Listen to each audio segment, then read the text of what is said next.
Three interesting redistricting stories today. One, pretty decent. Two, pretty stupid. And three, pretty dumb, leading to somebody wanting the House to stay in Republican control more than probably me. Hello everybody and welcome to the Honor and Knowledge channel. This is Monday, February 16th, 2026, President's Day. And we're here in the Tiki Hut in South Florida. Let's get right into redistricting. Let's go over the good redistricting that occurred in Ohio. They have a commission that has both Republicans and Democrats on it. They all voted for a redistricting map that got approved a few months ago. That should give Republicans 2 more seats in the House after the 2026 elections. Here's a map showing the 3 Democrat seats that were probably impacted the most significantly during the redistricting process. First of all, you can see that Marcy Kaptur is not in the 8th district, which is on the western side of Ohio. She's up in the northwest corner of Ohio, which includes Toledo. So I've corrected that map. Oh, by the way, let's talk about Marcy Kaptur. You know what? When she was last elected, this was a Republican leaning by 3 points district, and yet she won. How did she win? Well, notice the Libertarian. There's a Libertarian that ran in 2024, and the Libertarian, Mr. Tom Pruce, I think that's how you say his name, got 4% of the vote. And if that 4% had gone to the Republicans, you know what? Then the Republican would have won the House district. So they've made this district more leaning Republican, which should take care of that in the future.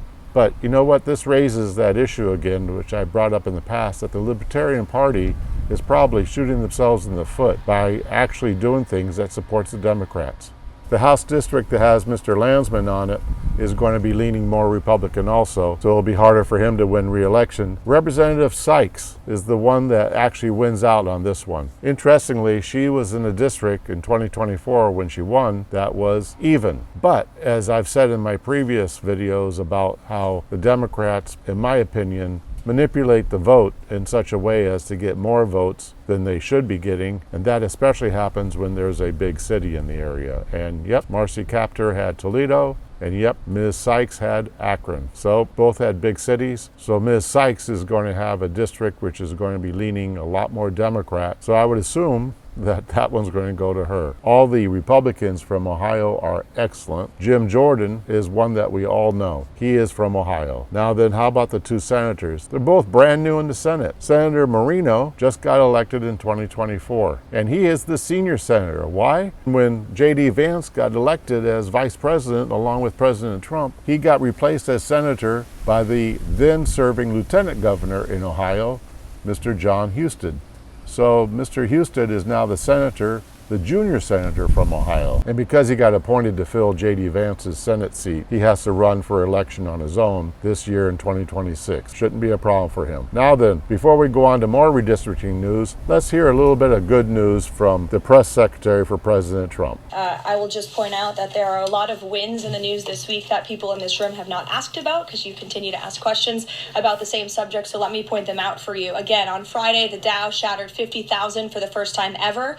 This week, the American Society of Plastic Surgeons came out in opposition to gender mutilation surgeries for children. A federal appeals court today, nobody asked about that, just upheld the Trump administration's policy of detaining illegal aliens, validating the strong measures that have driven illegal crossings to historic lows, and sent a crystal clear message that under President Trump, if you enter the country illegally, you will be detained and removed. The murder rate, again, not a single question about this, has plunged to a 125-year low as crime falls across the board thanks to President Trump's crime crackdown. We also saw this week national median rents have fallen to a 4-year low following 6 consecutive monthly declines, and mortgage affordability has surged to a 4-year high. Home ownership is the core foundation principle of the American dream, and I will repeat that mortgage affordability this week surged to a 4-year high, but not a single of mention of that in this briefing room today. And again, this came out last Friday, but for an unprecedented 9th straight month, there were 0 illegal border crossings at the southern border. So we're going to get back to business. Now let's move on now to Virginia, which is a stupid redistricting. Here's a map of what it is right now. There are 6 Democrats and 5 Republicans, and it's pretty well divided up in a smart way. And this is the map that they're going to. Now, if you notice up in the upper right hand corner there's a weird area. Let me blow it up a little bit here. And now you can begin to see how weird it is. That's in the Alexandria area. That's outside of Washington, D.C. You know, a lot of woke liberals who make a lot of money off of government. So let's blow it up a little bit more. And you can see there's that light green stuff to the right that comes up and covers a little tiny area. Then there's that beige next to it, and then the light purple, and then the light blue, and then the darker green. All those areas all have been expanded in a long way. So I guess that's called elongated. They've been elongated by the stupid redistricting process in Virginia. Oh, by the way, it probably won't hold. It looks like, at least to me and other people, that this is against their constitution in the state of Virginia. But the Democrats are figuring out a way of finagling this, which they might get. While Republicans did get a Tazewell Circuit Court to deem the move illegal, Democrats have appealed that decision to the state Supreme Court. If Democrats win that case, voters will decide the fate of the map proposal in a special election on April 21st. Oh, by the way, if they do get it, I've already considered this dumb redistricting when I've calculated out that I believe that the Republicans should still be keeping the House in 2026. Let's move on to a dumb, not redistricting effort. Failed this week with a vote of 31-19, killing the addition of 2 more House seats for Republicans ahead of the 2026 midterms. For more, let's bring in former Trump White House Legislative Affairs Director Mark Short. Mark, welcome. So the president's not happy with some of these Indiana Republicans talking about primarying them. What's your reaction? Look, I think there are many states that allow the mid-decade review and allow you to redistrict. And certainly in Indiana, they can do that. So Indiana, which could have redistricted to get at least 1 more Republican and probably 2 more Republican House districts from a Republican state. Unfortunately, the president pro tempore of the Indiana Senate, Mr. Rod Bray, has chosen to not support a redistricting effort, which ticked off Trump appropriately. Oh, by the way, I think that he is probably sincerely hoping, and that's all it is hope on his part, because he didn't do what he could have done to help ensure it. He's hoping that the House is kept in Republican hands so that the wrath of everybody, including me, doesn't come down upon his shoulders. And here is the majority leader of the Indiana Senate. He did vote to redistrict, and guess what? 14 years as a Marine, looks it, doesn't he? I believe he's not waiting in the wings anymore. I believe we already know who should be taking over the Senate after the next state election. Now then, as opposed to being woke, we need to wake up. Guess what? Elections are already occurring. Listen to this.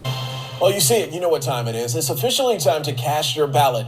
Early voting for the midterm primary election has begun and lasts through the end of this month. And Floriana, what do people need to do? Today is a primary election. Voting ends on Saturday, February 28th. I don't know if any of you knew this. Came as sort of a surprise to me here in Florida because we're not running any elections right now for 2026 primaries. Guess what? It has started. The 2026 actual voting season has commenced. And before we leave this news video about North Carolina, let's go over a couple more items from it. First, when you listen to this next segment, listen up on how easy it is to get registered to vote in North Carolina. Now, you also don't need to be registered to vote during this early voting. You can register during this early voting period when you go to vote.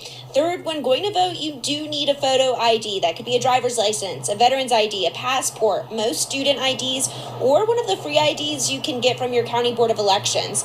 Looks like the SAVE Act would be really good for us in North Carolina. And the last part of this news video is about the senatorial race in North Carolina. It's pretty important, so let's listen to it. And the whole country is watching this one, the North Carolina U.S. Senate race. Senator Tom Tillis announced he would not run for re-election. On the Democratic side, former Governor Roy Cooper is the primary, facing 5 other candidates. And on the Republican side, former state and national Republican Party chair Michael Whatley is running, facing challengers. And before we move on, remember that my worst case scenario for the Republicans in the Senate after the 2026 elections are 51 Senate seats. Best case scenario, 57. This one in North Carolina, as part of the worst case, we lose. As part of the best case, we win. Well, the wind is picking up here in South Florida. Things are starting to blow around. The sun's starting to come below the tiki hut. You know what? It's time to end this video. Thank you for watching it very much. Thank you for your time. God bless you. God bless President Trump and his administration. and God bless the United States of America. But before I go, at the end of this video, I'll be putting a little bit of excerpts from a Kudlow President Trump discussion showing some more of the wonderful things that are occurring in our country. I'm very hopeful that the Republicans will maintain the House, and yep, the wind is blowing everything around, so it's time for me to end. Thank you for watching the Honor and Knowledge channel. Anyway, I thought I'd start with Dow 50,000. Congratulations with America. That was your Truth Social. The economy is hitting on all cylinders. Most of the experts have been completely wrong about it. So as you look at this thing, it's the midterm elections and so forth. How good a year is it going to be, 2026? Well, I think it's going to be great. When you say 50,000, and by the way, S&P 7,000, which is, I guess, almost the equivalent, I think. It's a huge number. When you think about it, right? And you don't hear them use the word affordability anymore. They can't use it because we brought the prices down. Oil now, I was in Iowa last week, and they were $1.85 a gallon. And if you go all over the country, in many cases now it's broken $2 a gallon. And that's like a major tax cut. We've given them that too in the great big beautiful bill. Is there any plans to do a second big beautiful bill? Is there another reconciliation bill out there? There might be deeper tax cuts or more deregulation or what? Anything of that nature. And so in theory, we've gotten everything passed that we need. Now we just have to manage it. But we've gotten everything passed that we need for 4 years. Do we have other things in mind? Yeah, we do. We have things in mind. We have perfecting a little bit of what we did, because this is the biggest bill ever passed in the history of Congress. And it's a great thing. But we also have other bills we want to get. We want to get the Save America Act passed. Save America is on voting. We want people to have voter ID. We want people to have proof of citizenship. And we want to have no mail-in ballots other than if you're in the military or you're sick or you're away. We want a statement that you are a citizen of America. I think that's a reasonable thing to ask. And no mail-in ballots, which are very corrupt. No country in the world is doing mail-in ballots, or especially the way we do them. I mean, they send them all over the place. Nobody knows. It's totally corrupt. I voted in the state of Connecticut. You don't need a photo ID. You can vote if you just show them a credit card or a debit card, which anybody can get their hands on. I think it's a scam. Let's come back to the economy, if I may. It's happening. You've had great earnings. You've had great GDP. You're running 4% plus on GDP. Nobody thought that possible. Hope you enjoyed that. Thank you again. And we just have to stop the cheating and get our vote out. Goodbye.